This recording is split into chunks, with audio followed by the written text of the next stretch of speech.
योगिनी एकादशी, आषाढ़ मास, कृष्ण पक्ष। धर्मराज युधिष्ठिर बोले, हे जनार्दन, मैंने ज्येष्ठ मास की शुक्ल पक्ष की एकादशी, निर्जला एकादशी की कथा सुनी। अब आप कृपा करके आषाढ़ मास की कृष्ण पक्ष की एकादशी की कथा सुनाने की कृपा करें। इस एकादशी का नाम क्या है तथा महात्म्य क्या है, सो सब वर्णन कीजिएगा।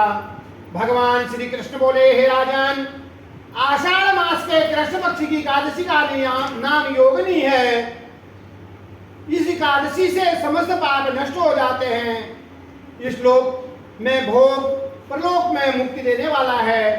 हे राजन, राजेश्वर, यह एकादशी तीनों लोगों को प्रसिद्धि देती है। इसके व्रत से पाप नष्ट हो जाते हैं। आपसे पुराण में कही हुई कथा कहता हूं, ध्यान पूर्वक सुनो।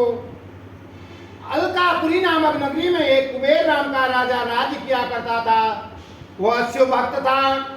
उसकी पूजा करने के लिए एक हेममाली पुष्प लता लाया करती थी। उसके विशाल नाम के अत्यंत सुंदर स्त्री थी। वह एक दिन मानसरोवर मुनि के ले आया, परंतु काम सख्त होने के कारण पुष्पों को रखकर अपनी स्त्री के साथ रमण करने लगा। दोपहर तक न गया तब राजा कुबेर ने उसके राह देखते देखते दोपहर हो गई, तो उसे क्रोध पूर्वक अपने सेवकों को आज्ञा दी कि तुम लोग जाकर हेममाली का पता लगाओ कि वह अभी तक पुष्प क्यों नहीं लाया। जब यक्षों ने उसका पता लगा लिया तो कुबेर के पास जाकर कहने लगे, हे राजन, वो माली अभी तक अपनी स्त्री के साथ रमण कर रहा है। यक्षों की इस बात को सुनकर कुबेर ने हेममाली को बुलाने की आज्ञा दी। हेममाली राजा कुबेर के सम्मुख डर के कांपते हुए उपस्थित हुआ। उसको देखकर राजा कुबेर अत्यंत क्रोध आ गया। उसके होंठ फड़फड़ाने लगे। उसके कहा, अरे पापी, महानीच कामी, तूने मेरे परम पूज्य ईश्वर के भी ईश्वर शिव जी का अनादर किया है। मैं तुझे श्राप देता हूं, तू स्त्री का वियोग भोग और मृत्यु लोक में जाकर कोढ़ी हो जाएगा।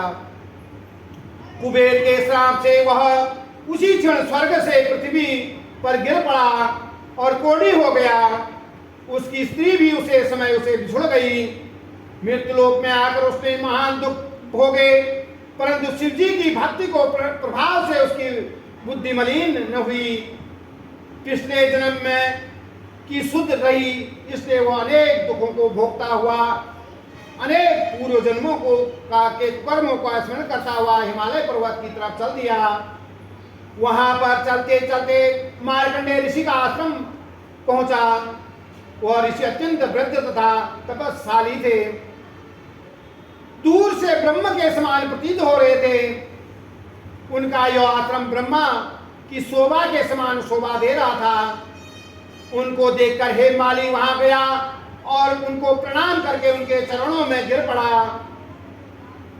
उसको देखकर मार्कंडेय ऋषि बोले कि तूने कौन से खोटे कर्म किए हैं जिससे तू कोढ़ी हुआ है, महान दुख भोग रहा है।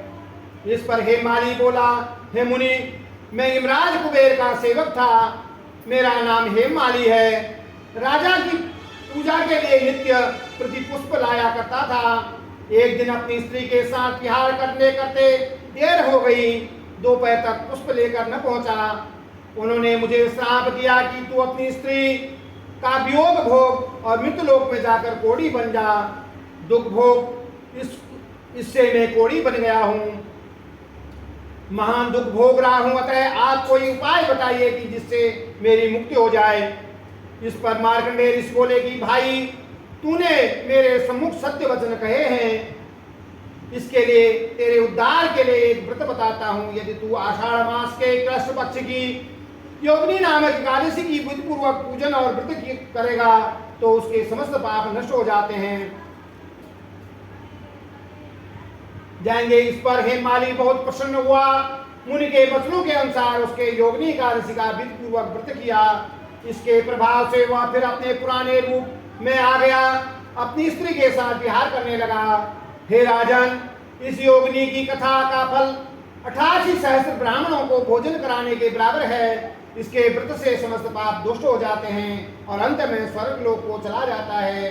बोलिए श्री विष्णु भगवान की जय। बोलिए श्री वेद व्यास जी महाराज की जय।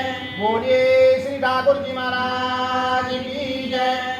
श्रीमन्नारायण नारायण नारायण श्रीमन्नारायण नारायण नारायण भजमन्नारायण नारायण नारायण।